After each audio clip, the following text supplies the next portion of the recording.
gentlemen, here joined by my two lovely guests, Slab and Christopher Ganane. Okay, we're at the newly renovated Colbo Country Hotel.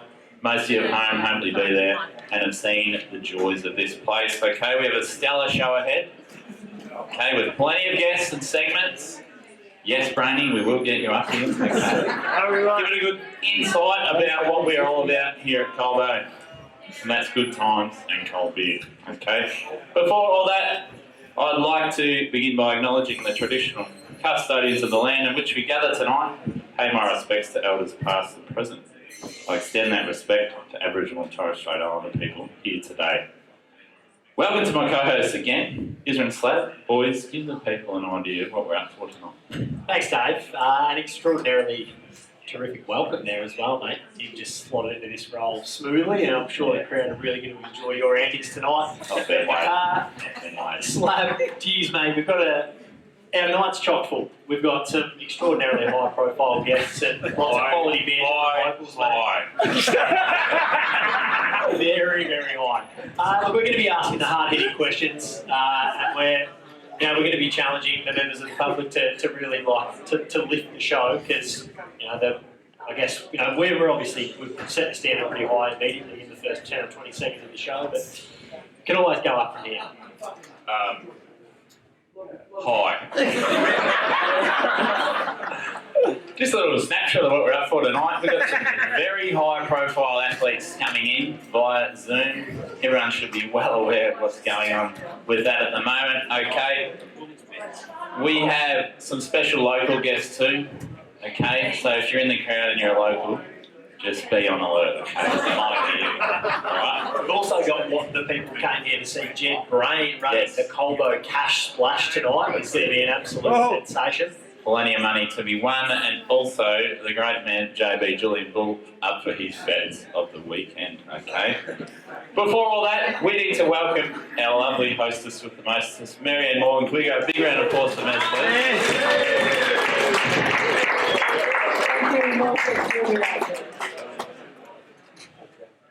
Welcome everyone, we're really pleased to be hosting this event. If there's any catastrophes, oxygen may descend from the roof. Other than that, ladies, when you go to the bathroom, please put the lid down so we keep the seats warm.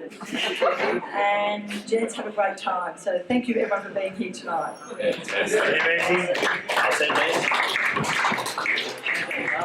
We love it when you seat down. I do. I don't think the male toilets have quite got that luxury, but if we all behave, maybe in the future, we might get there.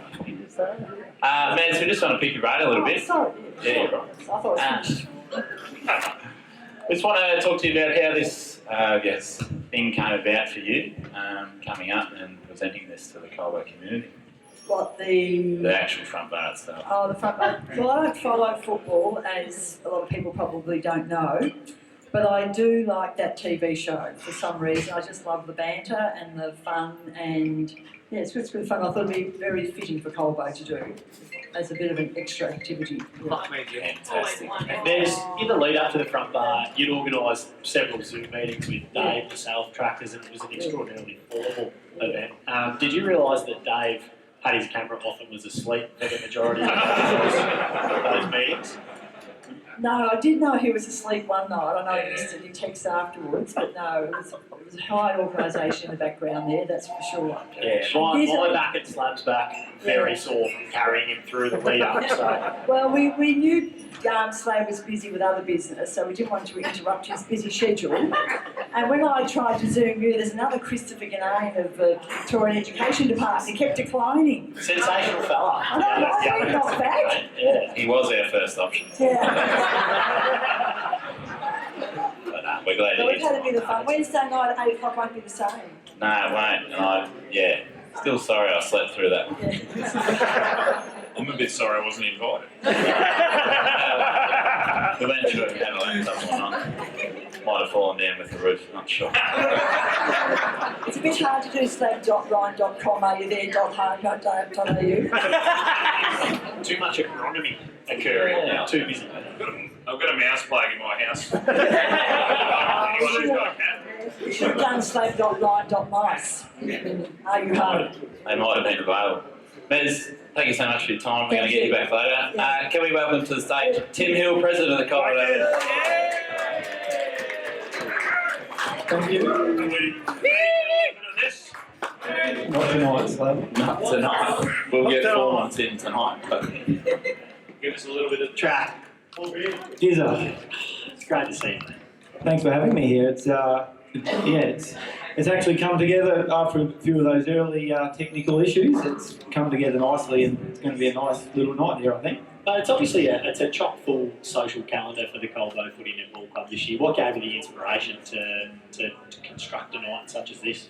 Obviously, luckily here in Colbo, as president, I don't have to do everything. There's a lot of people that put their hands up and say we want to do this, and I just give them free rein and said no worries, I'll give everything that you need, and that's what makes this club great. There's plenty of people happy to put their hands up and get their hands dirty, which is good. yes, that's fine. Are you worried our first guest will spend a lot of time talking about himself?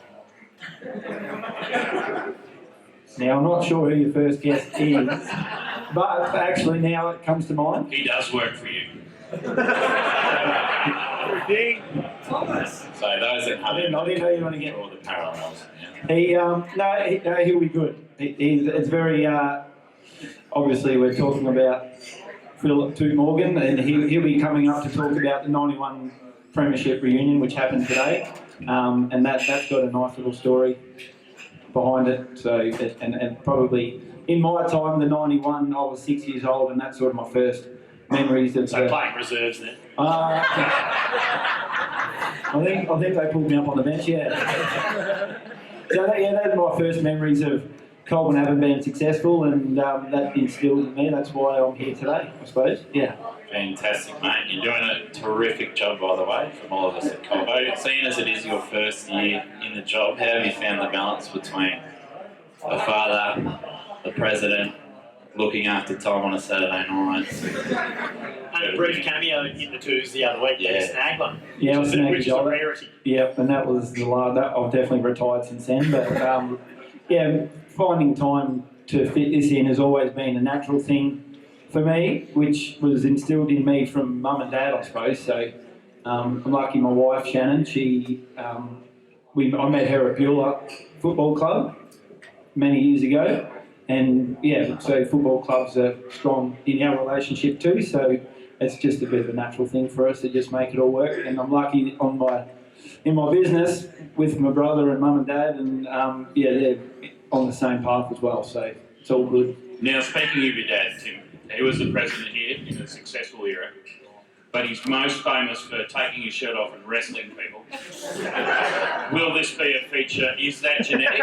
And will it be a feature of your presidency? Well, I think I'd gone missing later in his presidency, so I didn't really get to see it. So maybe later in my presidency that might come through. I don't know. We'll see.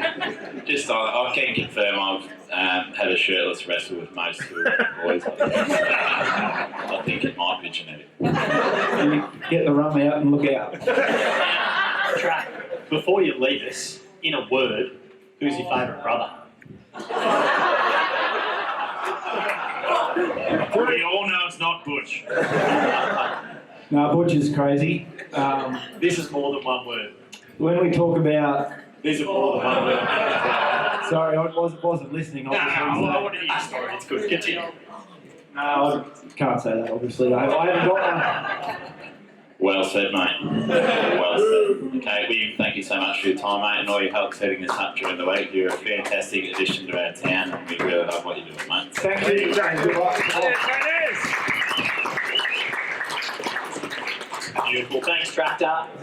I'll tell you what, the show's really about to start heading up now.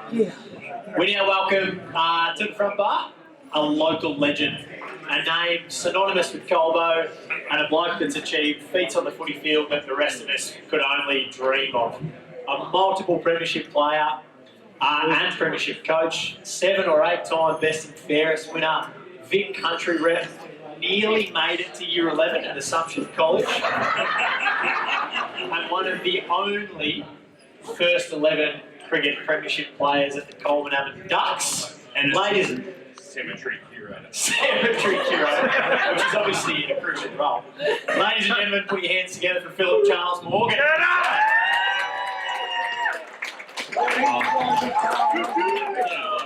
actually couldn't see him there, and I was hoping this. Nah, good to see you, mate. Thanks a lot. Can't Phil.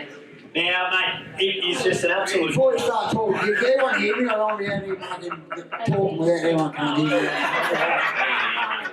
Yeah, go on. I'm glad we cleared that up. Thanks, mate. Really appreciate that. Thanks for having me. Now, we could have you here for 3 hours, and I'm sure you'd happily talk about yourself for 3 hours as well. But we want to try and keep it pretty direct and pretty focused. You're a hero of mine, so it would be easy for me to, continue to ask you questions. But I'd say one of the most challenging roles for you at the moment would be following in the under-17 coach's footsteps of probably the last 5 or 6 years.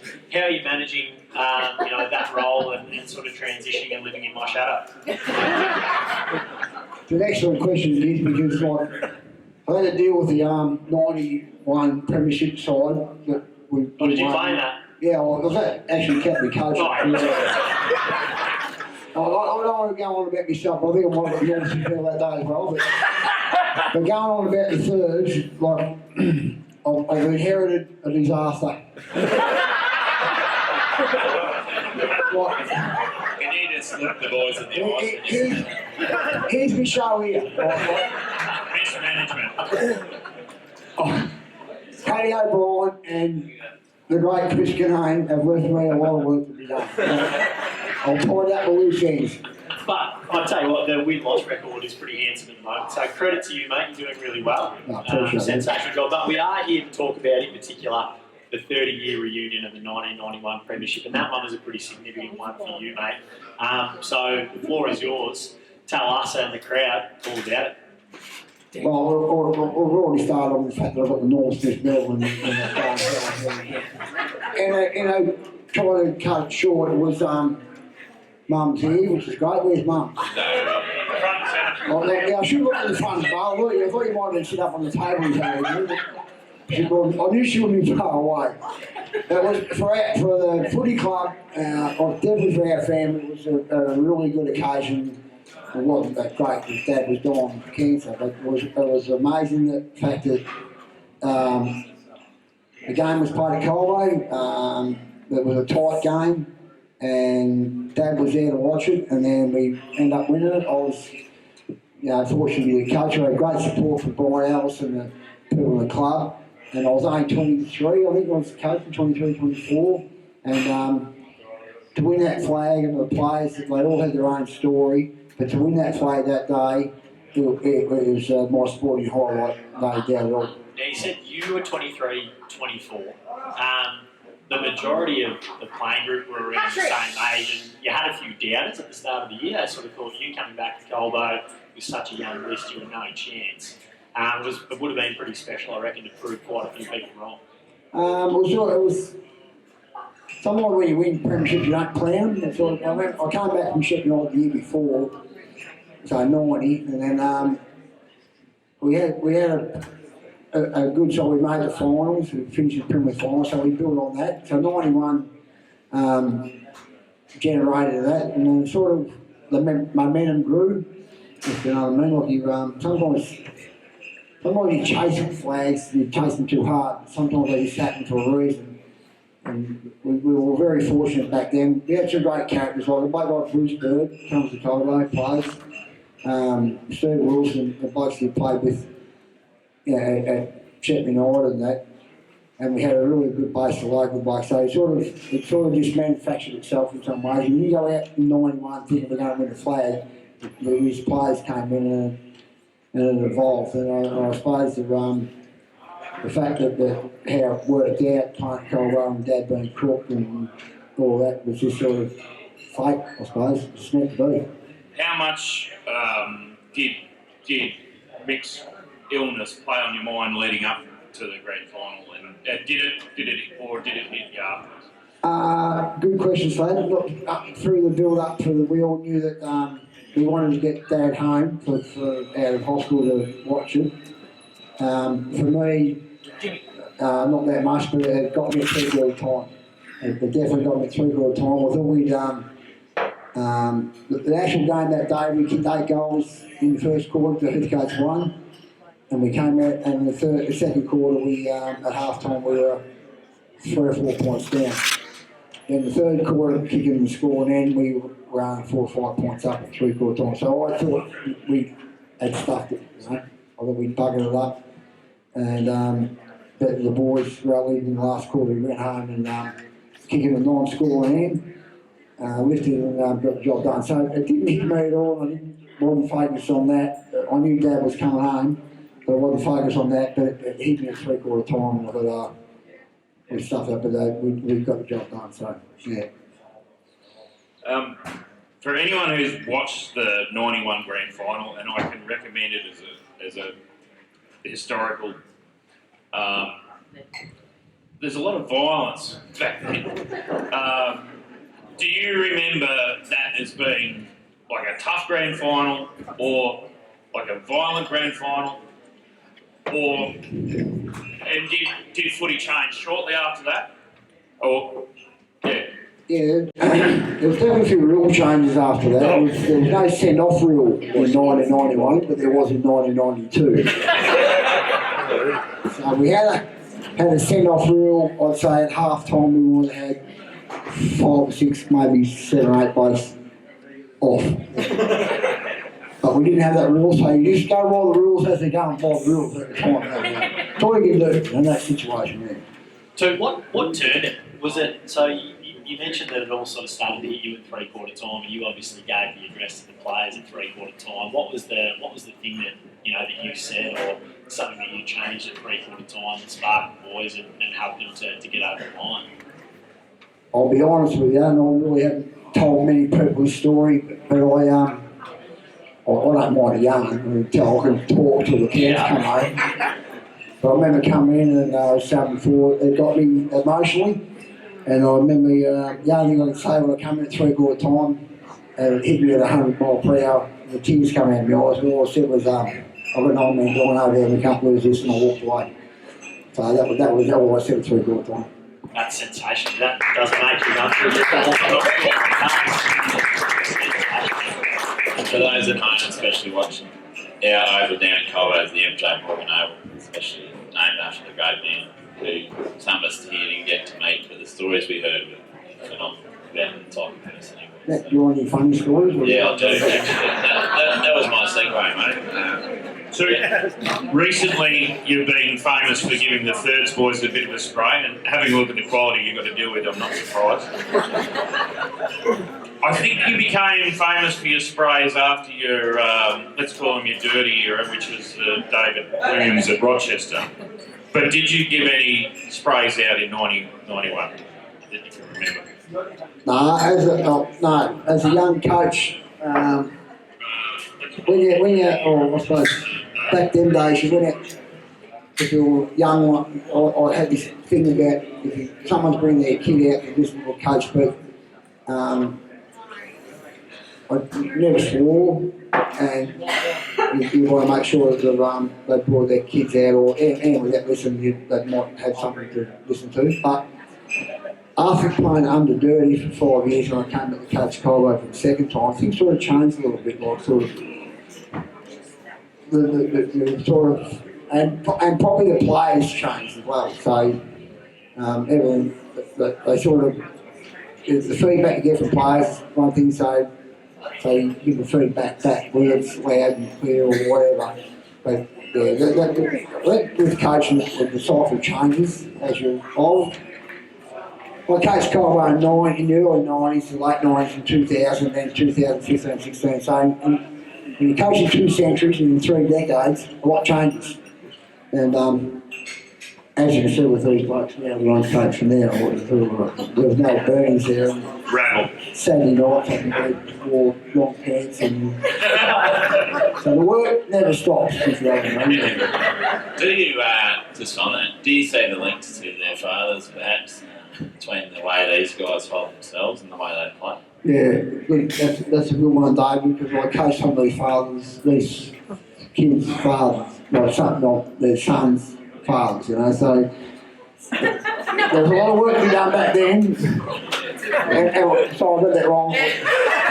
A lot of these blokes that I'm coaching now, I coach their fathers. And there's a lot of work to be done back then. And there's a fair bit of work to be done there. We should also point out that Hugh Curlin's dad played for Elmore. Where is he? Bring him out!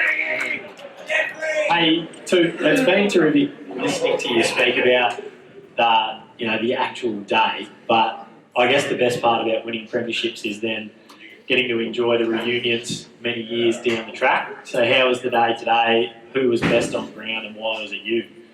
So you can't best on the ground all the time. And the few, we're getting a bit older, of course, so that if reunion had been 10 years ago, they'd be still here, but most of them all gone home now. Now, Meathead, I did bump into Meathead this morning and he said it was his day and it was all about him, but I actually can't see him. No, he's gone. He's gone home. Ah, okay. Yeah. Like, as we all know, like, Ray's been carried for a lot of his life. And I don't like to spill ill with people who aren't here, but Ray got carried through that grand final as well. You know?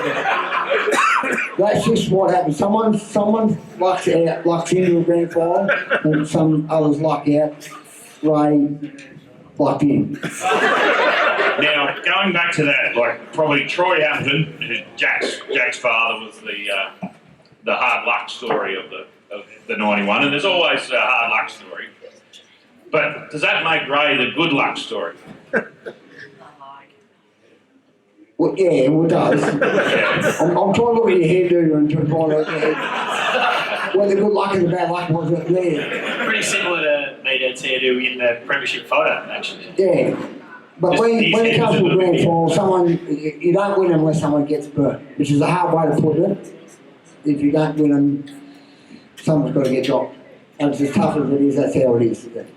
Also, looking back in 91, it was probably the first time people wore bike pants. Meathead probably let the side down back then as well. Not only back then, but still now. You know, he had those, you're right, he had those green looking, green and wannabe yellow ones. Yeah, he was a wannabe athletic looking type look, yeah. And it didn't work. But what it sort of did, he got his photo on the wall, so it sort of did work for him. Now, Phil, another famous event that happened maybe a day or two after the grand final. The Army got sent the wrong way. Can you talk about that? Detour. Well, World War III was going on. I thought it was, we were in the pub here on the Monday. Elmore Reserves had won the flag, so they've come over and joined in with us. I don't know what was going on. But you remember back then when all what do you call those things on the tracks, like those army. They'd all go, you turn down the road, you're all too young probably. They'd be having convoy, there'd be army trucks and the tanks on tracks and all that. And it's like F Street, they've all pulled up out the main street out here. And we're playing two up on the road here. So they've all stopped and they want directions. I don't know what for, I don't know why we'd ask us blokes, but we directed them, you turn left at the front of the pub here and go down there, and then you come back up and you go around. I don't know what we told them where to go, but they all hit it off. This is our Army Reserve in World War III. Parked at Colbo, getting direction off the drunken dickheads out in front of the pub here. Big wheels driving one of the tankers.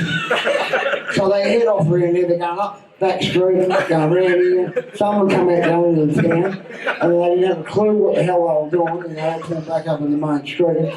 But when they organised that they got it in the wrong spot, they're right to go again, they must have had to go in sick. So they're all pulling out in the main street, getting out, backing up, getting line again. I reckon an hour and a half later, then they headed off. That's our Army Reserve for it. Mate, we want to thank you for your time today and also congratulate you on all your achievements. Like Chris said, you're a massive hero to everyone in the town here, and I love lighting fires with you again every week. Thanks very much.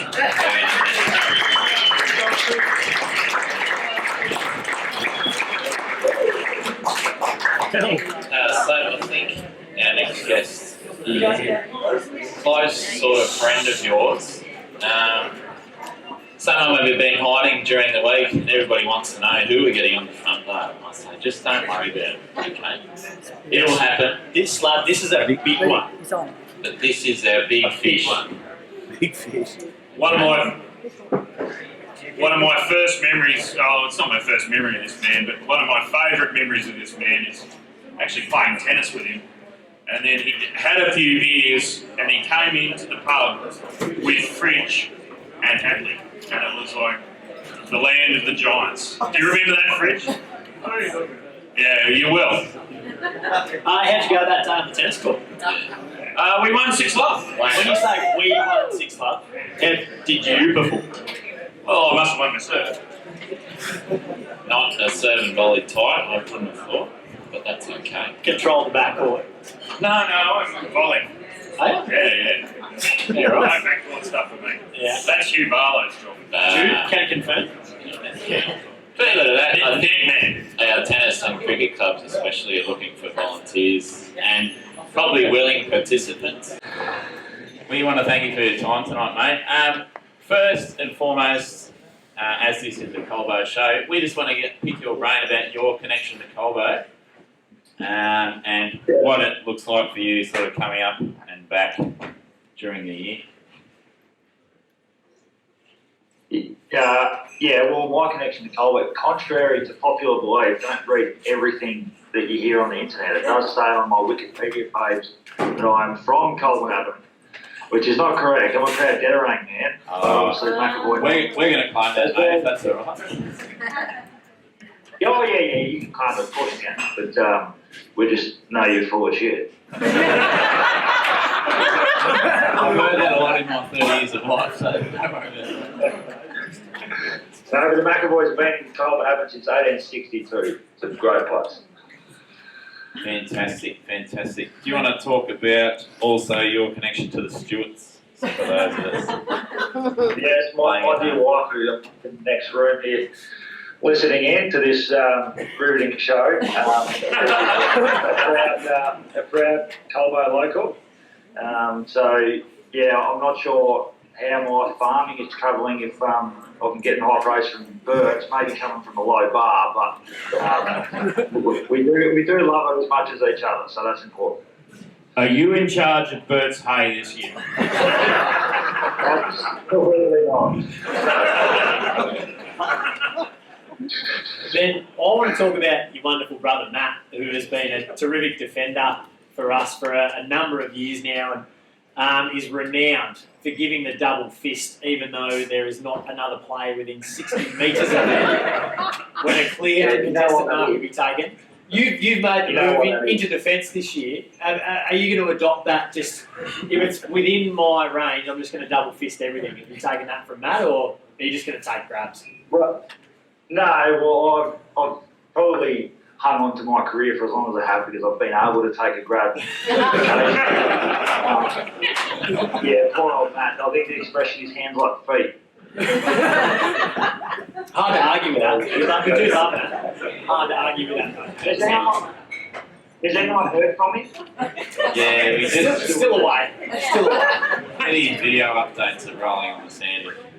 It's good. Yeah, he is definitely at one. He's definitely at one with the elements at the moment, isn't he? Because he likes that.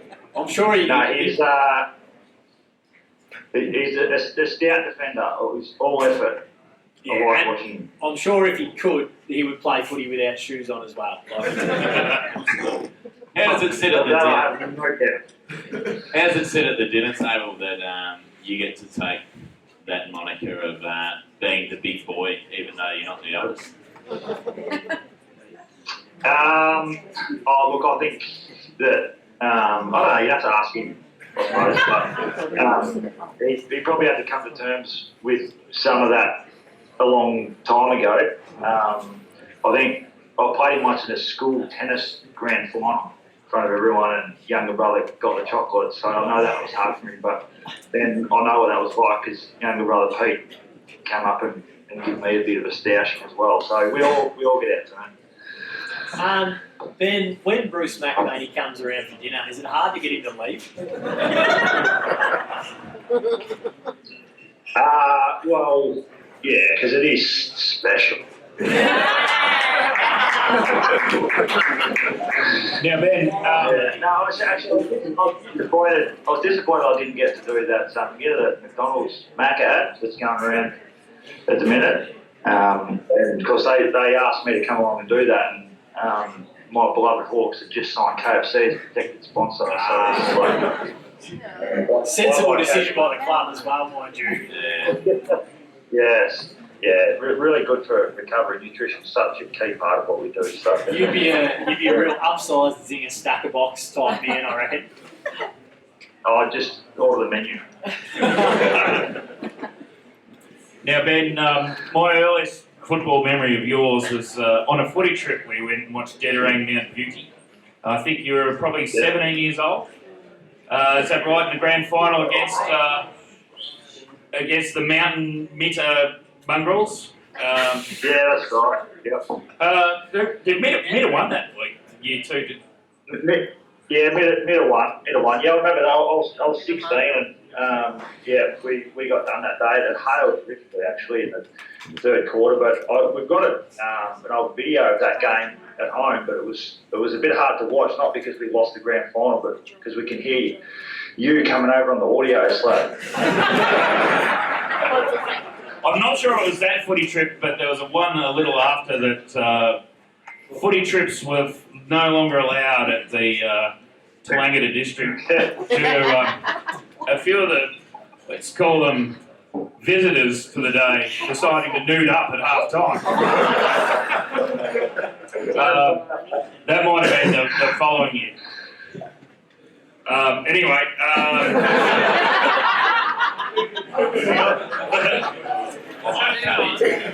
Cut ahead. Ben, you obviously got the farm at Joel, am I correct there? Not the store. Do you want to give us an update on what's going on there, mate, and how things are looking for you for the season ahead? Yeah, sure. Look, I think looking very similar to Colbo. I was having a chat to Tractors yesterday, just finalising our arrangements for this. Good to see you tested the audio before we started. And I believe we're in the same situation because I asked him if he put in any orders for some moisture, some form of precipitation. He said he put in plenty, but none of them have been filled yet, and we're a bit in the same boat. That's a good gag, isn't it? Yeah, plenty of precipitation here at the Front Bar. We're experiencing. So if you want to come on over any day soon, mate. Are there many of your teammates, Ben, cockies? How many AFL footballers could you call cockies? Plenty of them are cocky, but none of them are actually farmers. Mostly what happens is a few of them come off farms, which is good, but then they get a taste of the, I don't know, avocados and lattes and all sorts.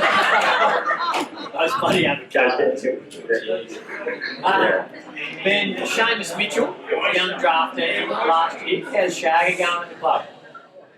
Yeah, he's going okay. He's had a rough run to start because he can't even get on the park at all. He's had some upper hamstring issues and he's barely been able to get out of the jog yet, which is frustrating for the young lad.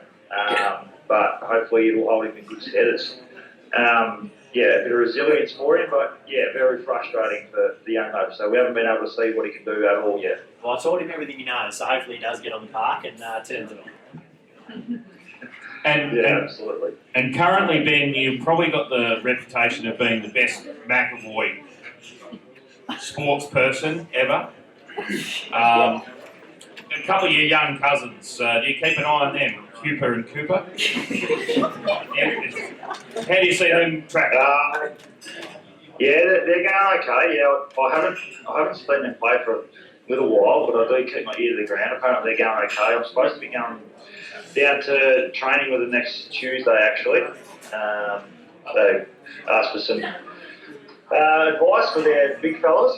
They seem like they're going okay. And they play with my coach's son as well when they're all in the team. So, hopefully they can keep kicking goals and maybe make some of it as well would be awesome.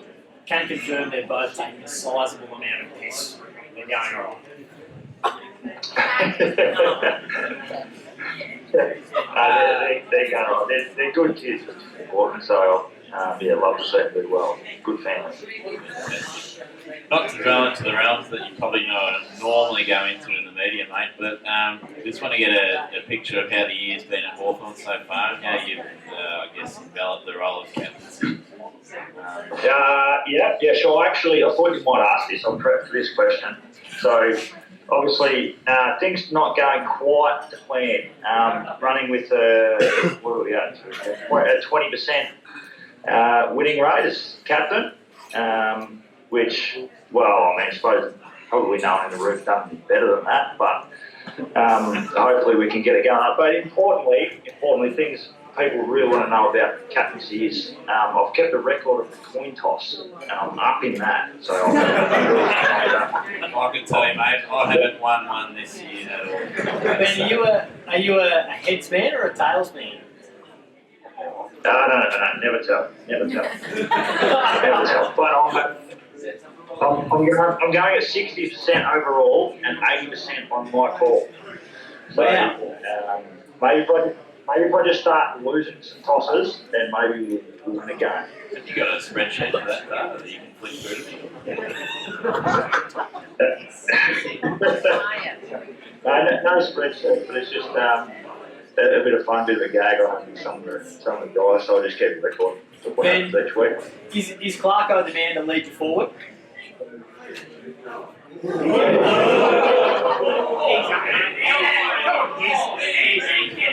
Now we're getting serious. And when is Sam Mitchell taking over as head coach?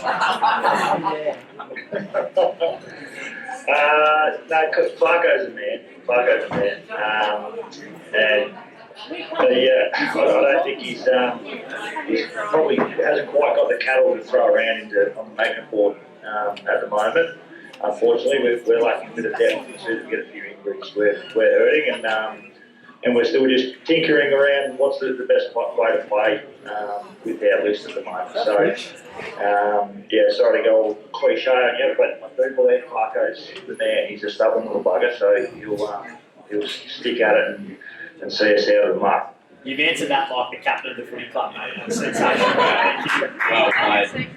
Now, Ben, you've had a number of sporting highlights. Obviously, winning 6 Love with me at Echuca Village was probably right up there. Other than that, where someone asked you if you played footy, which I did enjoy. What are your other sporting highlights? Like, what are your favourite moments? You've played in a few grannies now and stuff. Favourite sporting highlights. Can we really go past 6 Love at Echuca Village? I don't think so.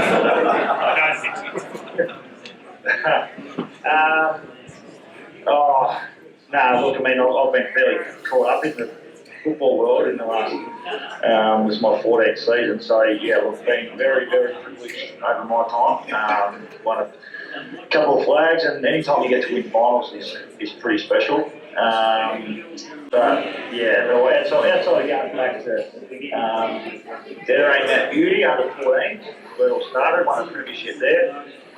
That was special. I don't think you were there to ruin that day. but Nor was Brendan McAvoy there to ruin the day, but that's another question. Not sure if Brendan was there. You can't really go past it. I've won 2 AFL premierships. How much more lucky can you get? Sensational, mate. I just want to ask you, when can we expect you back in Colbo, both visiting and playing as well? And that's football and cricket and tennis and lawn bowls. So if you just asked the question, I couldn't hear because my phone muted Zoom because Stephen Toohey tried to just call me. He's in the crowd. Sorry, I'll start again. When can we see you in Colbo again? Both visiting and playing, right? Actually, I just started for a couple of weeks ago. It's probably only nice most. Keep that very quiet, Ben.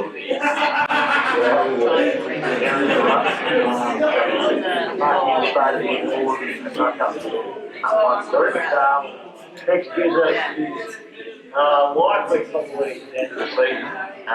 I'd say, as far as playing capacity, I did.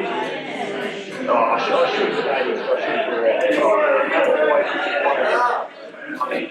And Colbo, particularly if I could do it close to my brothers, but that would require my younger brother to retire from VFL. I think he'll play that to 45. We've been working on it, my older brother. We've been working on it. We'll get there.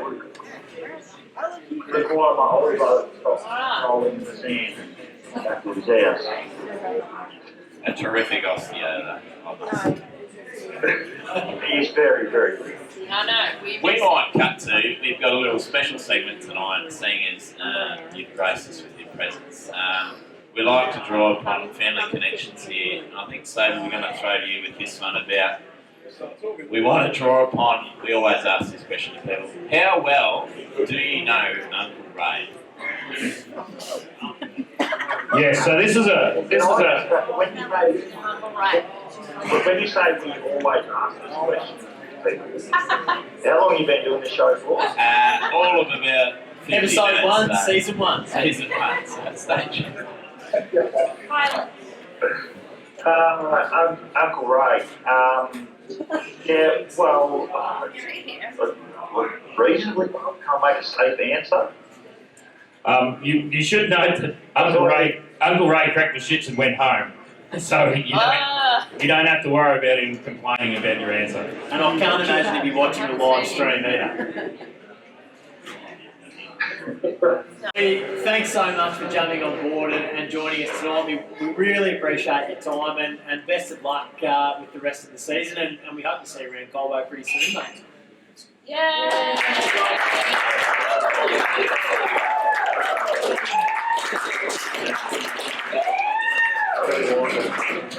Especially you, Slad.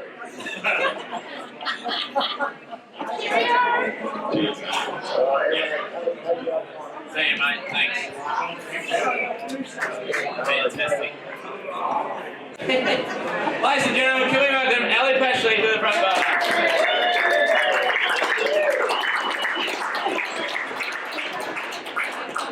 I've got terrible internet, sorry, so I'm standing up the front. Look, that's fine. So do we here in Colbo at the NBN. But we appreciate you so much. Great to see you again. I only see you in Australia, but that's another story, I suppose. Ali, we've talked about your connection here of what you're going on with at the moment. Okay. Do you want to give the crowd a snapshot of what that exactly entails of your situation at the moment? Yeah, so I basically used the Olympics as an excuse to get out of Victoria and go to Queensland for a couple of months, do some heat training. So I'm up at the Sunshine Coast at the moment, and I haven't actually been picked for the team yet for Tokyo, but we're hoping they pick the teams in the next week or so. Ali, talk us through a day in the life of someone who's training for an Olympic marathon. What do you get up to day to day? Yeah, it's a pretty boring life, really. So at the moment, I get up in the morning, run, have a bit of a rest during the middle of the day, and then run again in the afternoon. So I'm sort of running between 20 and 30 Ks a day, and then trying to do not too much in between to recover. So there's not a lot happening. Just to clip some of the yearly totals that some of us get around here, so that's a very impressive feat, I must say. Have you been in Cairns lately, or has it mostly been Sunshine Coast? Yeah, so we went to Cairns first. We went up there for 10 days to get our first dose of proper heat and practice all the hydration stuff and cooling things that we're going to use while we're over there. So we went there for 10 days, and then the idea is that we come down to a little bit cooler so that we can train a bit harder, and then we'll go back to Cairns in about 4 weeks and do another stint up there. Fantastic. Do the coaches ever let you just slip into Gilligan's there? Yeah, probably not. We were allowed to go out and have a couple of drinks one night when we were in Cairns, but I think from here on out there won't be much of that. Ali, I imagine if you popped out for a couple of drinks, you'd be running them off with a 15, 18k run the next day. Is it worth it? Yeah, well, as you guys probably know, running when you're hungover isn't very much fun, and particularly in the heat, so I'm yeah, hearing you early. I don't. Fantastic. Yeah. Just for us here watching from the bar and at home, do you want to elaborate on your connection to Colbo and your probably favourite memories of Colbo so far? And your favourite uncle? Favourite uncle, right? Yeah, so Colbo, my mum is one of the Morgans, so she's Toot's sister. I saw you guys had Toot on here earlier. And so we've been coming to Colbo our whole lives, and when I was a kid, it was all I wanted to do was move to Colbo because I just thought it was the best place on earth. So yeah, it's a really fun town, and we still got heaps of family there. So yeah, that's my connection. Favourite uncle, or maybe Jim.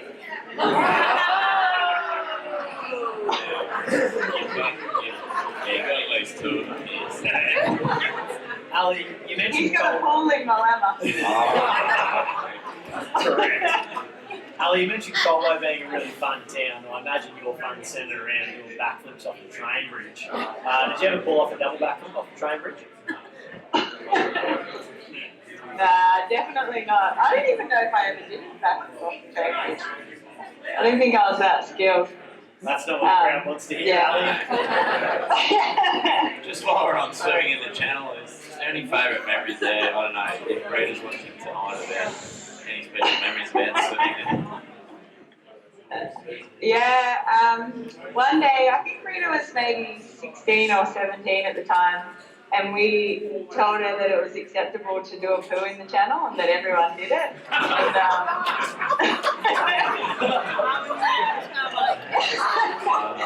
she fell for it, and it was one of those times where there wasn't much current, so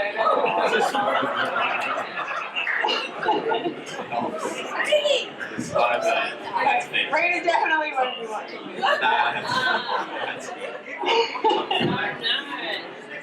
Ali, just around your choice of event, has anyone ever spoken to you about the fact that you don't actually have to run 42.2 kilometres if you don't want to? Yeah, look, I would love to be a sprinter, but I'm actually not very fast, and I wasn't good enough at any other sport, so I had to. So you just thought you'd keep running until someone told you to stop, and then. That's brilliant. We love that. I was like, what's the event that no one else will want to do? I'll just try and get good at that, and then maybe I can go do it. And you nailed it. Sensational.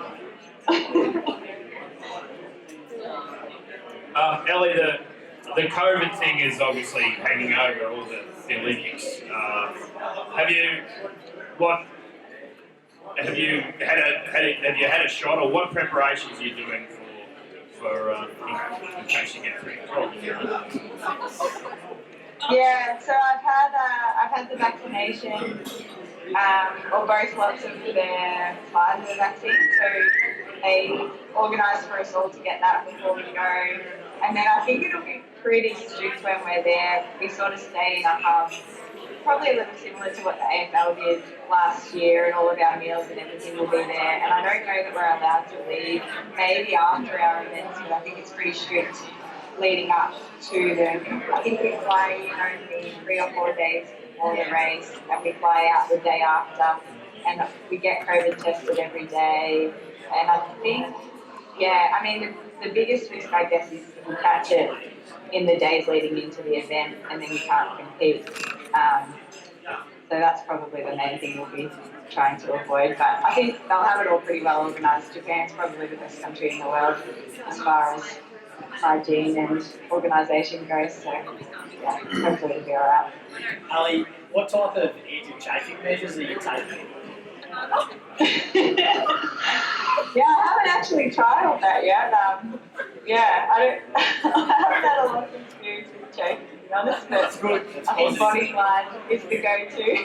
Yes, sensational. There's a couple of Colbo Football Club members that don't run a marathon, and all I hear about is chafe. So it's always interesting to hear about what the elite professionals are doing to combat that. Yeah, you see some pretty good sights at the end of the marathon. Lots of guys rolling in with a bit of blood on their singlets. But, yeah. I think it's the one thing that's actually better for girls. Apple chafe is real.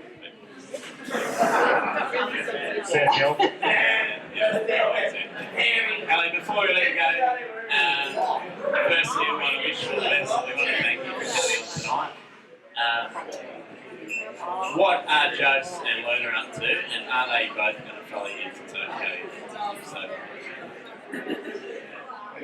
Josie's actually up here at the moment. He's come up for a couple of weeks at the training camp, and we've put him to work. He's been running every day, and I think he's about ready to go home. But yeah, they're not allowed to come over. Well, Luna's not allowed to because she's a dog. But Jose, there's no international spectators, so we can't have any family or friends come over, unfortunately. So yeah, they'll be watching from home. But yeah, I think he wasn't actually that disappointed about it. I thought he'd be a bit upset, but he was pretty whatever about it. But I think Mum was probably the most upset about that. I bet he'd be happy to keep surfing down the coast there. Ellie, once again, I want to thank you for your time, especially everyone here in Colbo. Wishing you all the best if you do get selected, which I'm sure you will. Yeah, thank you so much for your time. We'll see you again up here Sundays.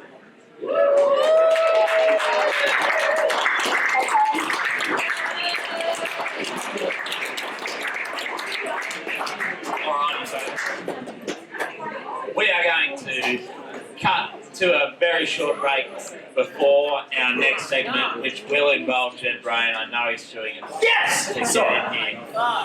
Okay, so go and get some new drinks, go to the toilet, etc. On it, and we'll see you back here in a few moments.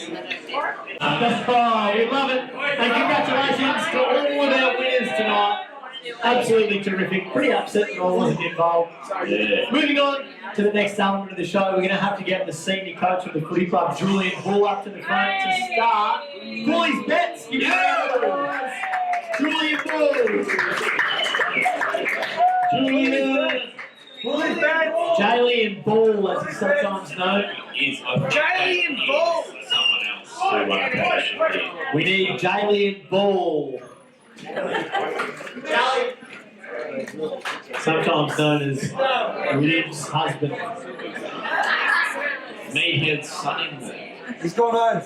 Here he is. Give it a round of applause.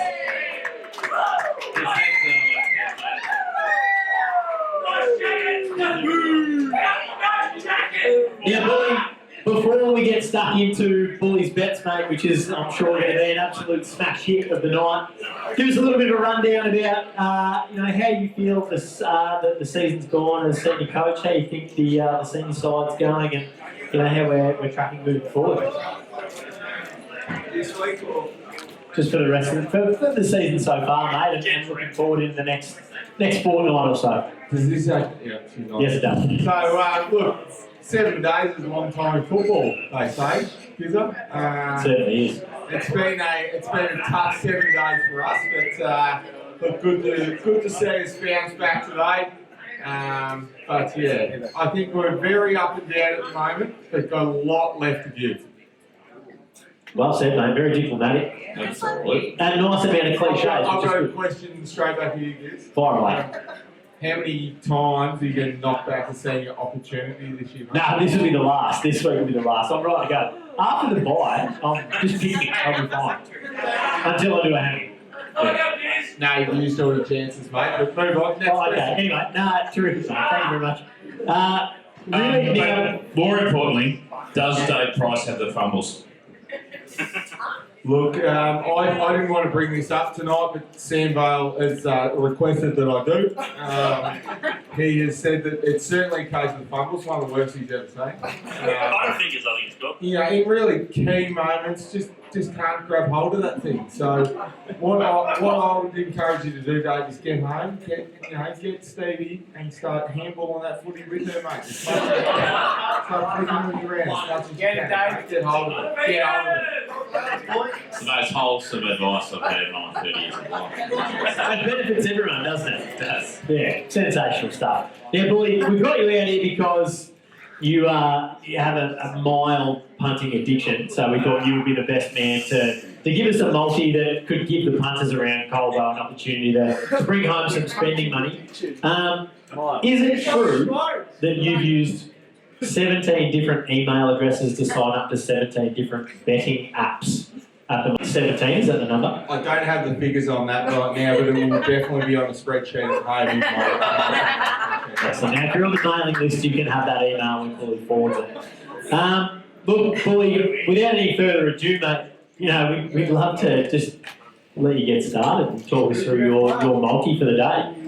Well, you wouldn't believe it. I honestly believe I'm on to a winner this week. I'm looking forward to it. I have had to change one.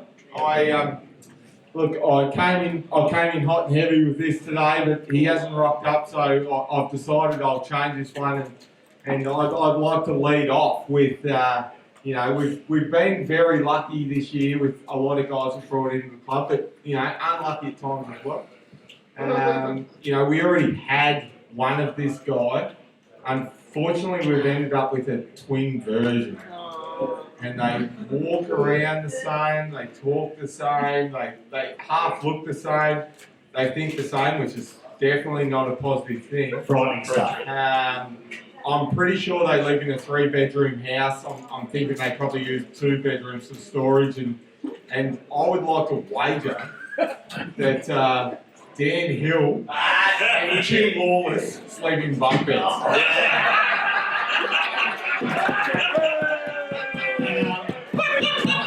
Honestly, from what I've seen, which is quite a bit, I think those odds are pretty slim, pretty short, maybe $1, $2 odds. So not much value there. Bully, I'm going to counter that bet. I'm going to counter that wager with West Coast, 1 to 39 at $2.80. So you punters out there, you might be able to jump on board that rather than risk a little bit of money on these two absolute children sleeping in bunk beds. What else have you got for us, Paul?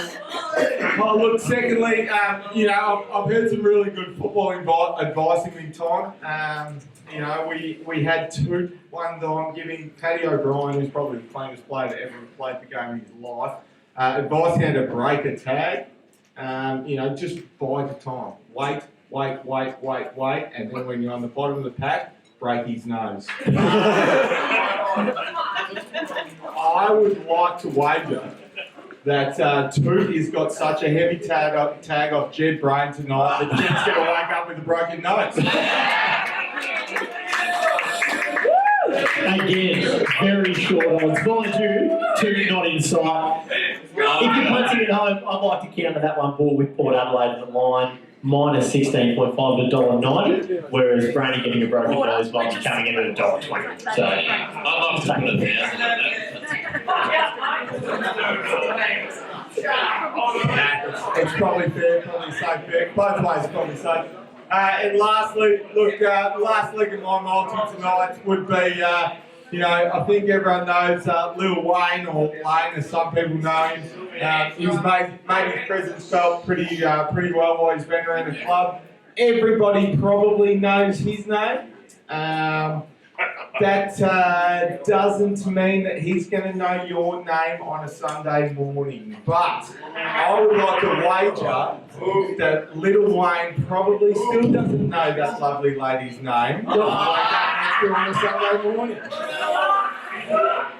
Unfortunately, I feel like that one would be paying $1.01, which is pretty disappointing. So we'll be countering that with the Bombers at between 1 to 39 at $2.20, and that takes Bully's bet at $9.60 if anyone's here that.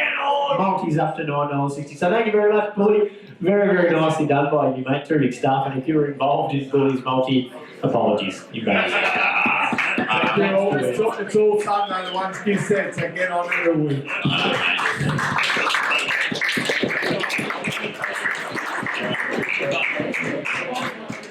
All right.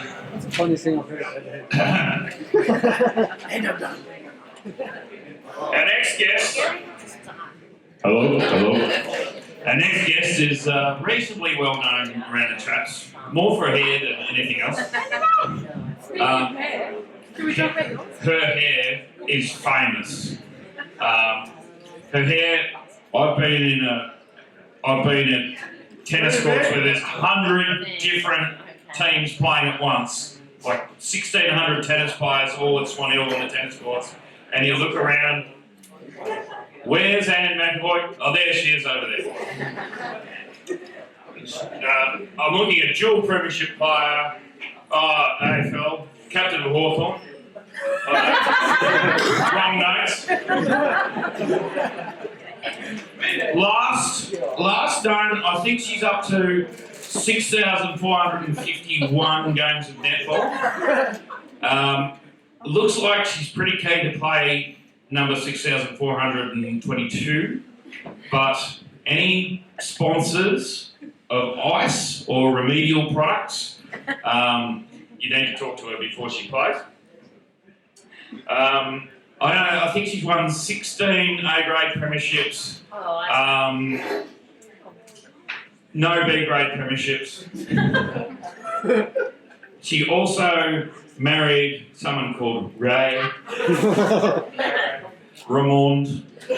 She lived for a long time as a lie, in so much that everyone thinks that she's got an E on the end of her name. Not true. I've seen her passport. A-double-M. I would like to welcome to the stage A-double-M McAvoy.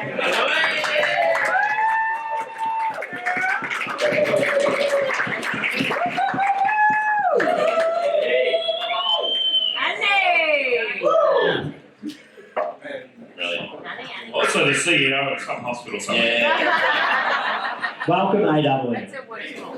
Terrific to see you up here. Absolute superstar of the Colbo community. Is it true that your daughter and son-in-law asked you to move your time slot to an earlier slot so you could grandparent their children? Yeah, that is correct. And you probably told them to get fucked. Yeah. That's correct, but actually, I think my husband came home a bit early from some reunion this afternoon. So Uncharacteristic from Raymond, that's excellent. That's right. Was it a job? You're right. And thanks for coming on, by the way. We're pretty hard pressed to get guests here, but you're in that prestigious sort of upper echelon. Lovely.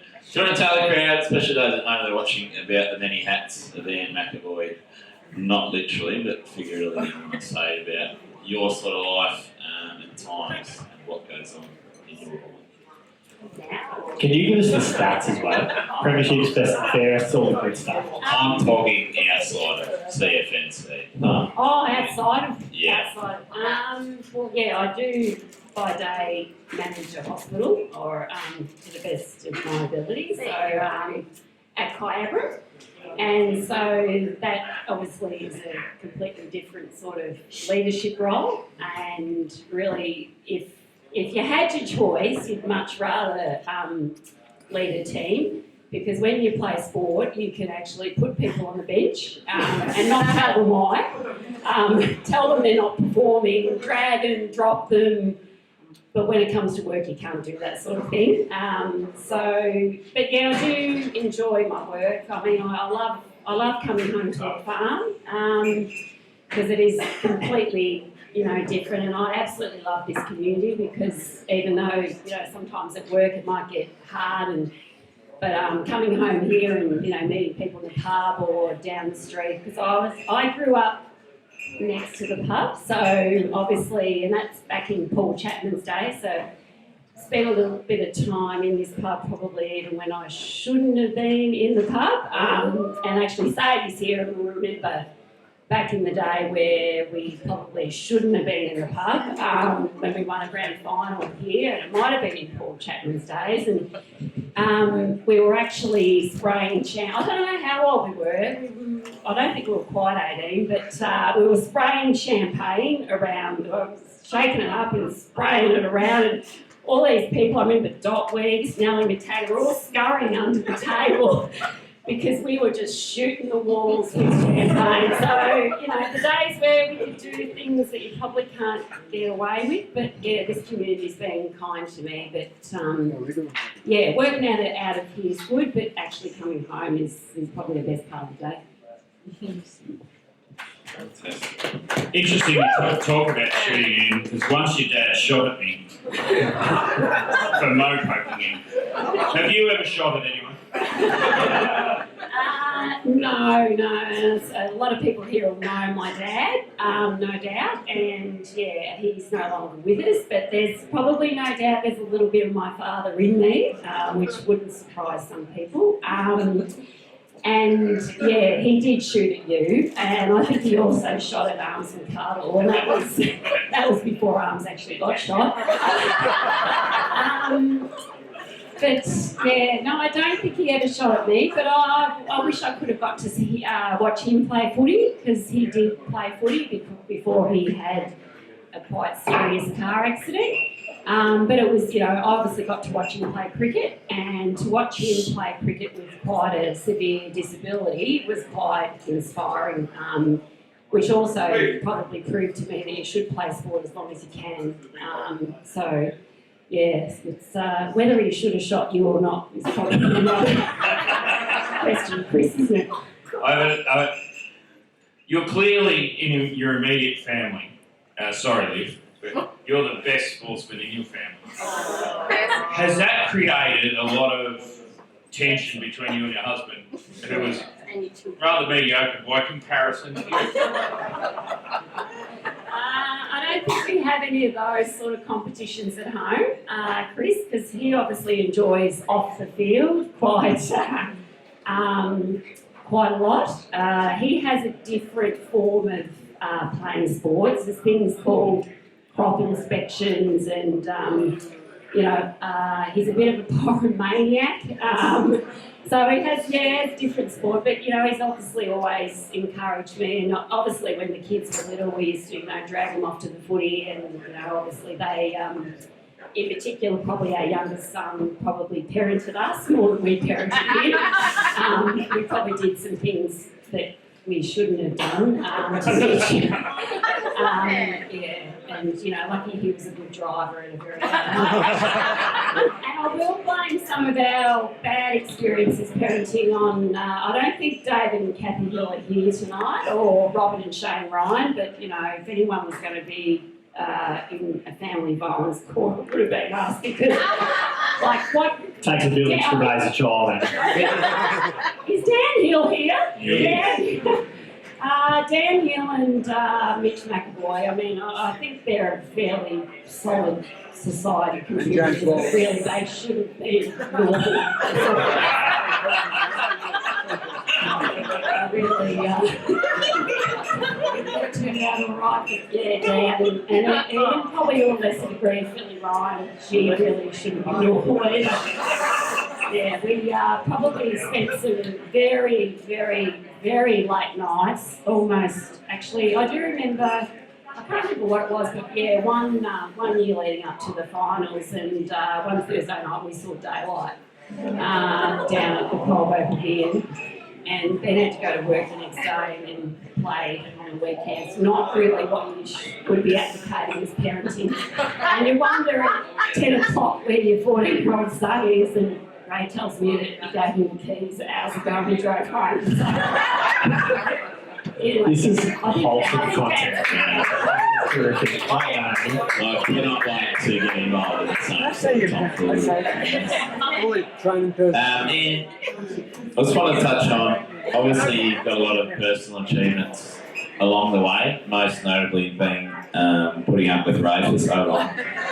Just want to take us through your time at Colbo with netball, with regards to premierships, games and everything, and how you saw that progression in your time with Colbo? Yeah, Dave, I've been very fortunate to win 10 A-grade premierships. Big part. 10. 10, yeah. Right. And some of those as a teenager. So that was in the 80s, and that was, extremely rewarding. That was the days where pretty much all the players lived in town, and we didn't even have lights to train under. So, when you think about it, that was, fairly amazing. So that was in the 80s. And then I didn't think I was going to win another one. And then in the 90s, we won 3 in a row. And that was after I'd had kids. So that was, that was really memorable. And that was when the football also won a premiership. And then I didn't think we'd win another one. And then in 2009, I coached one that we weren't supposed to win at all, and we won by a goal. So yeah, they're all memorable, and I loved every game I went, and I'd still be nervous going onto the court, and and it was important to be with your teammates, and you had a lot of fun. But yeah, the club's been fantastic, and I just still like to contribute. I would like to think one day we'll have social club rooms. I keep saying to Frank Stewart, only when on the rec reserve to get social club rooms, and we still haven't achieved that. But I think, we're loving watching our kids play, and I want to be able to watch my grandkids play. So yeah, the club means a lot to us, and it's been a great journey for me, and I've enjoyed it. Annie, I'm sure in everyone's hearts and minds at the pub right now that you're the best that they've ever seen. But in your eyes, who is the best that you played with at Colbo or saw play at Colbo? Well, Sadie's here tonight, so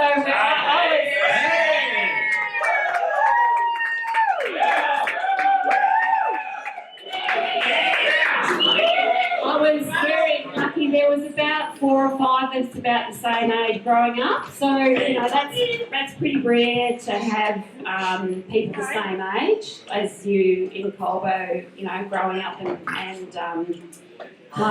So, and that also included Kath Ivey, Janelle Burge.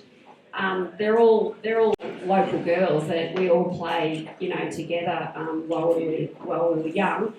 And then, in the 90s, we also had, again, I still play, and Ray's sister Denise, Denise was a fierce competitor, and Annette as well. They were, and then in that era, we attracted people to come out of Melbourne and Bendigo, a bit like what we do now. And I think it's about attracting the right calibre of not only players, but, what sort of qualities they bring as well. And I played against some really strong opposition as well. And, some of them played a lot of games. Then the Town Row, then McConnell, Shears Gut, Chrissy Weehee, there's some absolute, really, really good netballers. This league, even in the last probably 10 years, it is amazingly strong. It's quite amazing what sort of calibre of netballers have been attracted out to this league. And I think it's because it offers something a little bit different to the Bendigo and Golden Valley leagues. Excellent. Terrific answer. Now, I want you to answer this one as honestly as possible. Prime Anne McAvoy or prime Olivia McAvoy? Who's better? Who are you taking? Who are you taking into a grand final against White Hills? Prime Anne McAvoy or prime Olivia McAvoy? Answer honestly. I'm not sure I had to get every second pass, maybe every third pass. It's great watching Olivia. It's no different to watching Carling or Mitch. I think Olivia's stronger this year because I think Ali Pashley's been coaching her to run. And so in that regards, I think her endurance is stronger, and she's, smarter when it comes to play. But Olivia's only as strong as the people around her. When you're feeding someone like Louis Dupay, or you've got the young Myers in defence, what a fantastic team, and they really should work hard because they'll have, obviously Almora are going to be the front runners, but it would be awesome for you to knock them off. What an answer. And I love how you steered that away from yourself. It's sensational. Well done.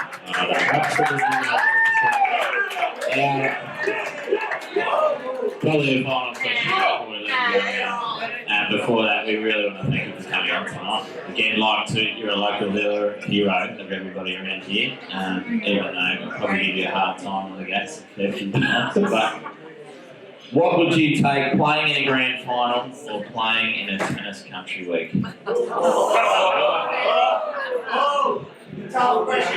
Tough. I mean, they're both, there's some similar qualities, and that is the off-the-field stuff.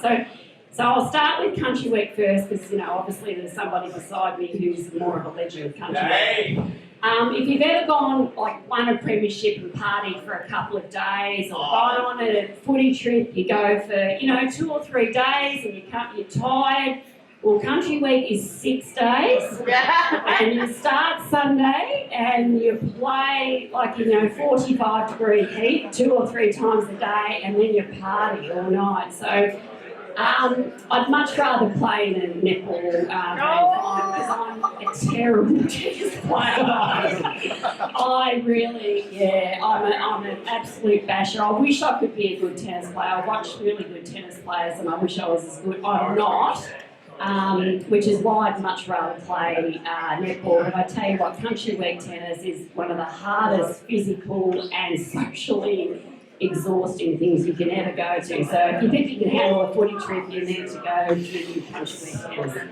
But yeah, I'll take the netball grand final, if that's all right, for the choice. Fantastic. Can everybody in the crowd here, especially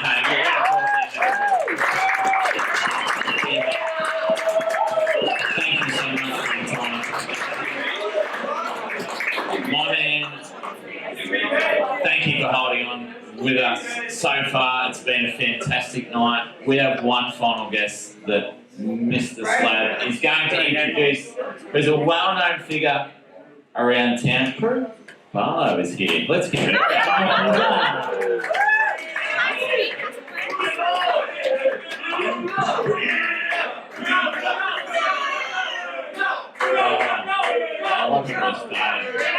So I'll let you go along with this one, my man.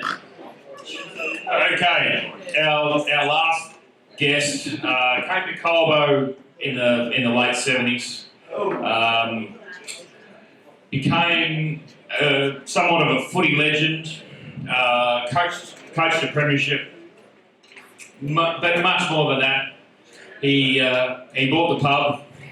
He did a number of fantastic things with his life after that. Started a massive company.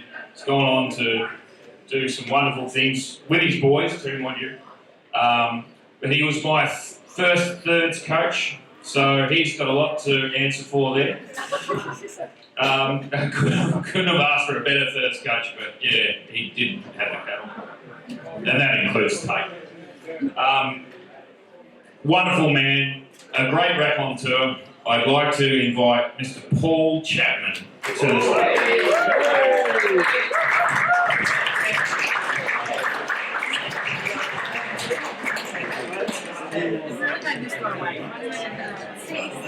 Chappy, don't cross, mate. We've never met, but I've heard a lot of stories about you, my man, and we really want to thank you for coming on tonight.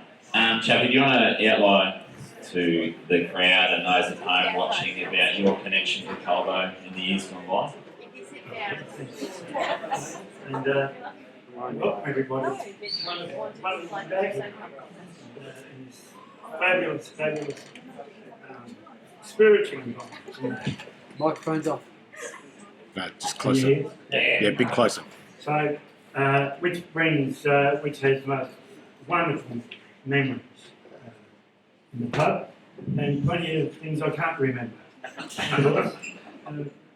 Our behaviour. Anne was talking about people there that weren't allowed to do things. Well, we actually didn't have any rules at all. We didn't have a policeman in town, so that helped. And if we had any trouble, it was very rare. And I was fortunate enough to be invited out to Colbo by a former coach, Jeff McCovery, who mentioned to probably my best friend in the world, Nick Morgan, ever. this bloke might be able to coach her for a couple of years. And we came out, and I was blessed with not just a wonderful bunch of blokes, but a community with wonderful families, which obviously hasn't changed. And you know, in all the years I've been watching Colbo since I left, there's a common denominator in most of it is everybody's a high achiever. And you see that people, kids have gone on and done other things, and the kids and the families have stayed here all the time. So Mickey Morgan invited me out, and I've told this story many times to many people, but for the young ones, it might mean something to you. I've been out here for about 5 weeks, and Mick, I'd heard how good a club it was, and I was really loving it. I love it every minute. And I said to Mick one day, because he was called my own importance of being a coach, and I said to Mick, this is just a great club. What makes it so important? And Mick said to me, look me up here, because Mick was a short ass, and he said, Chappie, we don't take any fucking notice of the coach. Yeah. Nothing's changed. Nothing's changed. He nailed this one with me. That was my humour. He said, we only look after one person in this club. And I said, who's that? And he said, the baby in the pram. Look after Bubby in the pram, mum's good. Mum's good, grandma's good. We went from there. He said. And that was a mantra that stuck, and probably taught me more about community than anything when we started. And as much as coaching the footy club taught me about what it was to have a great bunch of people around you, I can tell you that it's magnified by 100-fold. Nettie and I hardly had any money when we bought the pub. That didn't make any difference. It was a pub at the time that needed a change. A wonderful publican beforehand, with a family that was tired and just needed a change, and it just so happened we were lucky enough to find a life to it that is, I think, was in its time important. Mez, I think, was babysitting our 4 kids, but and Sadie and Judy at the time, and I was babysitting their parents. So it was a good contract. And we'd meet halfway in the street and say, oh, we'll swap over now. But at the end of the day, we had a pub that was jumping, and I can tell you now, the thrill we have now, the thrill, the excitement we have to see this building alive, as different as it is, the atmosphere is just as electric, and the fun. Slab, your role was taken in those days by Mick McCardle. He did exactly the same thing, the same cheekiness, the same love and laughter, and his friendliness, and that's exuded everywhere in this environment. Coaching was it was great time. I didn't ever claim to be a very good coach. It was easy going, it was pretty easy. I'd probably, if I was going to give myself a pat on the back, would probably taught the blokes how to feel good about themselves and how to get the best out of themselves just by them believing themselves. And it needed somebody at times to just stand up and lead the way, and I was fortunate to that role. If we needed to build somebody in the job, we would, and that would happen. But those players lifted themselves, and it was really easy going. We were beaten in 77 and outsmarted by a better coach in Bernie McCarthy. It was a great game. We were too good in 78, and then in 79 we were just stiff. We played a great game against Nancy. In 80 it was time to move on. We didn't go well in 80, but I do remember distinctly going up to Mick and saying, Mick, let's get a new coach. And at that point, Mickey, it was a great move because I didn't want Mick saying it to me. And we got a new coach, and that was, we played in 2 or 3 grand finals after that. without a doubt, the most memorable, the most enjoyable part of my life has been travelling. And when you see, you don't have to. When you're in a club and an environment like this, and there's clubs like it all around the country, when you are in an environment like this, you don't have to come all the time. But it's in your heart and soul, and people know you think like that. And they know that you do come out. And that's all. I met Barry. Barry's my good mate. He's about there. Well, The Cougar.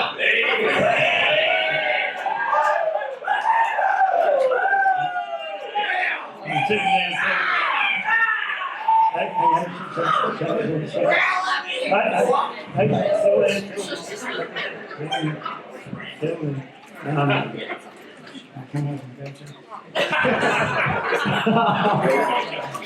was sitting there talking to Terry and it's been 2 days. I didn't know he was. And all of a sudden he told me what he was and we instantly connected. Absolutely instantly. Within 10 seconds. Fell in love and we knew each other. And that's the strength of this. That's the strength of music. So don't underestimate, what you've got here. What you're doing tonight is very remarkable. The joy of listening to these blokes that go on and do great things. So congratulations. It's been fantastic. It's been wonderful to be invited out. The contemporaries are home all in bed, I'm sure. Dan was right.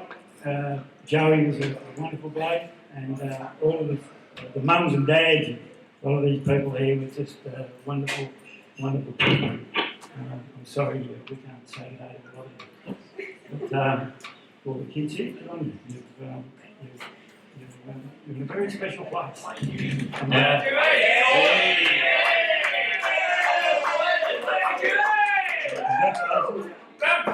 Chappie, just a few questions about your era. Stuff that I spent most of my childhood outside the pub because I wasn't allowed in here. Still born occasionally, and the old man would bring out a raspberry and a packet of chips. 83, we'd gone through the 82 drought. You had the pub, and there was line after line of trucks going to Mick Morgan's silos. Someone was going around distributing beer to all the truck drivers. Tell us about that. May have been you. Tell us about that, because that was an amazing time. Yeah, it was. It did have a slight entrepreneurial spirit about it. To tell you the truth, I was up here doing nothing, standing around the legs down the club, so I could bugger this, and then go and take the pub to them. We'd fill the back of the ute up with a car or whatever it was, and we'd just throw the sleds in the back and go around to the silos and distribute. It was an incredible economy we had here at the time. I sort of wish I'd been an accountant. Because the typical request is somebody come into the bar, and it was a great time because at 4 o'clock all the old blokes would come in, Brownie and Macca and all them, and an hour later, 5 o'clock, the younger generation, the next generation come in at 6 o'clock, so forth. I'd start off at 4 o'clock with a 5-ounce beer with Brownie. But by the time you bastards came in about 7 o'clock, we had 3 or 4 hours in the pot.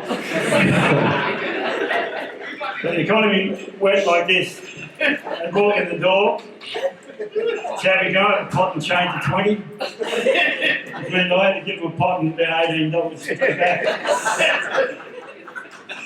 Which meant I didn't have much cash in the till at the end of the night. But without a doubt, one of the first things we did here in the pub was to teach all the blokes that didn't know we had to pull a beer. Barney and the Carter boys, Mick knew, of course. And I said to them, now listen fellas, I'm going to get tired here some night. I'm going to go to bed. The safe will be beside the bed, usually bring it up here and stick it in there. Nobody was ever coming into my bedroom with Nettie in there to drop a till in the safe. So what they do is they just take the till home. So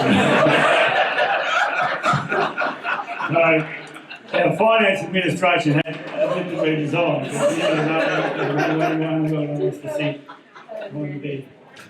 But, And there's a little bit of history I see on the wall there when we decided when we were all pissed one night and full of ink.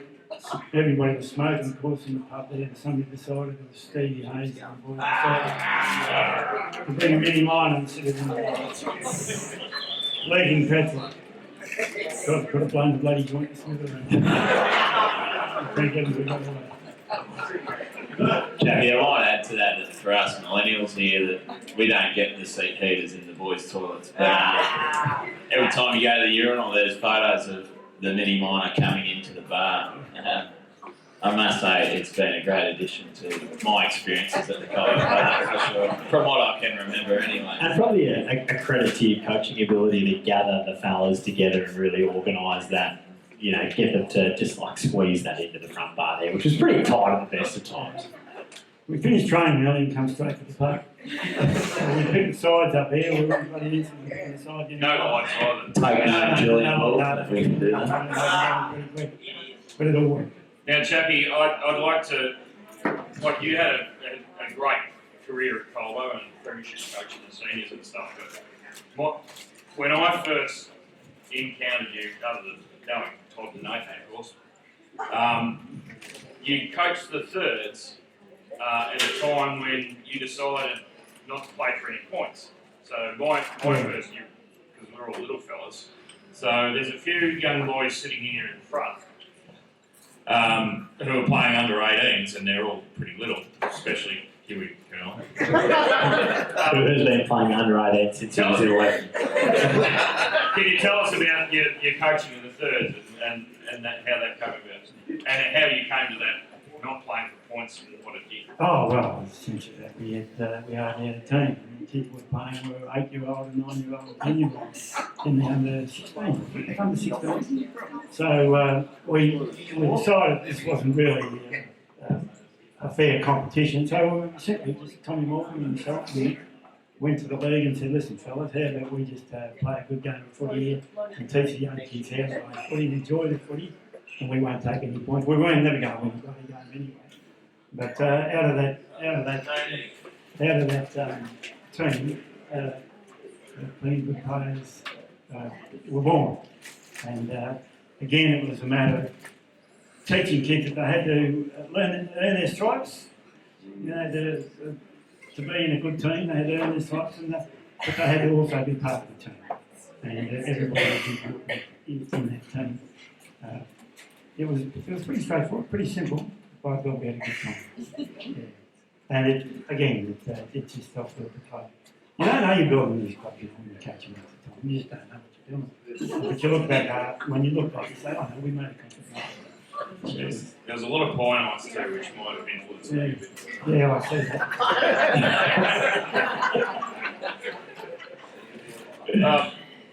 The 1978 was obviously a pretty. It was on the back of Jeff's 1975 team. Yeah. 78. Tell us about that grand final. Well, we had a great team. There was no doubt about it. The leader, and Toot referred to this a few moments ago. The leader had a little bit of pain in it because one of the blokes I brought out with me from Bendigo at the time was my best mate, Melanie Freeman. Melanie played every game up until that grand final, which kind of dropped him. Hurtful, we know it. And Matty Ryan at the same time. Two blokes that were just out and out champions in their own right. But we knew we were playing a team that if I played Melly, he and I would have been fighting all day long. And we knew the opposition might have taken advantage of that. So there were two young blokes sitting in the ring. One was Jimmy Morgan, one was Phil Montague, who were playing great footy at Assumption. And they'd been eligible to play. So we dropped, regrettably, in lots of ways, it got me to the best play and another player, but we won the game. So I was at least pardoned for winning the game. And although Melly was hurt by that for a little while, he forgave me. But only about 3 or 4 weeks ago was I liberated from that when we were talking, we had the opportunity to talk a former adversary's journal in Russia, and there was a young bloke playing for Russia at the time, now our age, and playing Stan. Heathcliff wasn't. We beat Heathcliff, and we beat Heathcliff. No, we beat Stanhope Heathcliff. Stanhope. And there was another bloke in the team. He pulled me up 3 or 4 weeks ago, and he said, if we had this bloke who'd been injured playing, we wouldn't beat him each other. It was 5 or 6 goals.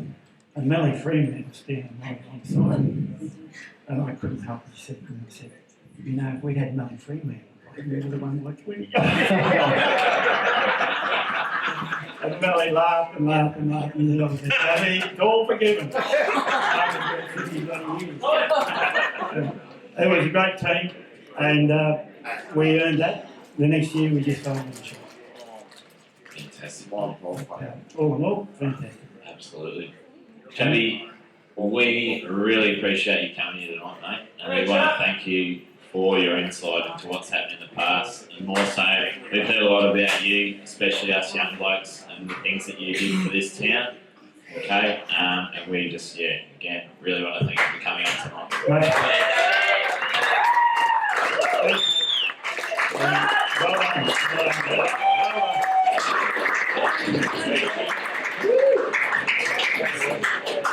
Thanks, Chubby. Ladies and gentlemen, thank you for your patience, especially you young blokes in the corner. I know you're getting eager to get to the dance floor. We're going to finish on a few notes tonight, and the first note of that is a few thank yous. Okay, firstly, thank you to Mez and to Tim for organising this fantastic event.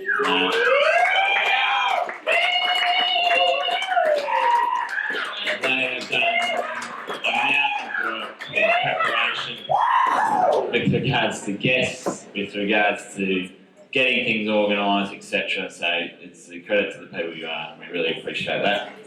To Damien Cairns behind the screen there. Compliment to you, Kero. Okay, We love him. Kero, who don't know who tuned tonight, Kero does all our live streaming of our football games. They will go up on YouTube. Harry from Hopevale. Okay, if you're following along. Kero, mate, we really appreciate what you've done for us tonight and be able to give people access to this sort of thing online as well. So can we give a big round of applause to Kero?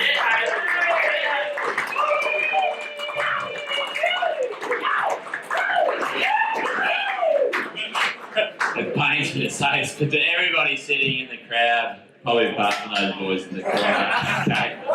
We want to thank you for your time and patience with everything, but also your engagement with what's going on. This has been a big idea in the working for a long time, but to put it all together and to present it to you tonight is a massive pleasure for us as the panel. So we want to thank you all for tuning in tonight. Okay, so give yourselves a big round.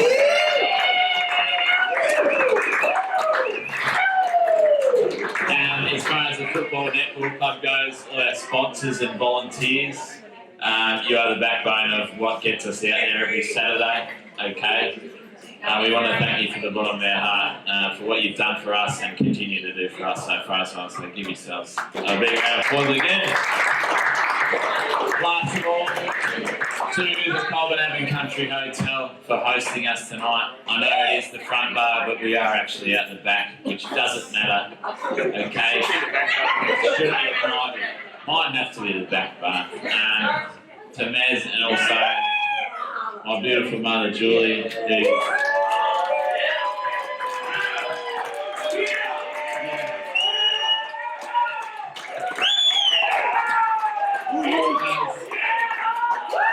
does a lot of work behind the scenes, especially during the week.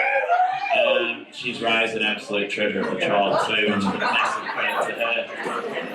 For our final, I guess, act of the night, we're going to invite Julie up to the stage actually to sing a little song for you guys. She's going to grab a guitar. It's going to encapsulate everything that we've done tonight. For the people at home, again, thank you you so much for tuning in, if you are. She also does late toasties if anyone wants one. She'll also kick you out on a win if you go to the ballroom without permission. Oh yeah! But people, I also want to thank my co-hosts. Not that I'm the leader, but Izza and Slab.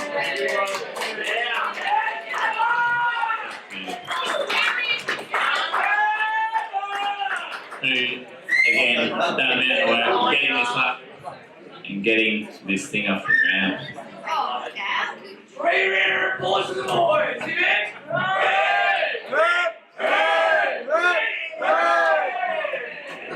We love that. We love that. We do. We love Jet Is there another one? Or 8? Bear in mind, this is the first rehearsal we've done at this time being. This is called Colbo Man, but I think you'll understand that it encapsulates everybody. Are we ready?